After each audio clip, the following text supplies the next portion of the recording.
So yun, isa yung tagababa. Isa naman yung tagapasok dun sa ano. Medyo maliit kasi itong forklift na to. Kaya ito yung pumapasok sa mga helical file. Yan, sa pagitan ng helical file. So kasi siya dyan. Kasi maliit lang siya na forklift. Hindi ka mukha nito, medyo malapat to. Hindi kayang pumasok sa mga helical file. Okay.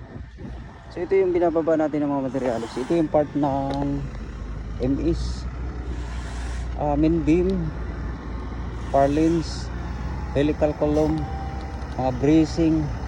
So yun yung mga part ng MIS natin. Kaya nabubuo yung ganitong MIS dahil sa mga parte-parte ano. So mapapansin natin yung mga bracing, column, purlins, main beam. Yan, so complete yun. Ito yung kasalukuyan nating binababa dito. Distribute bawat area.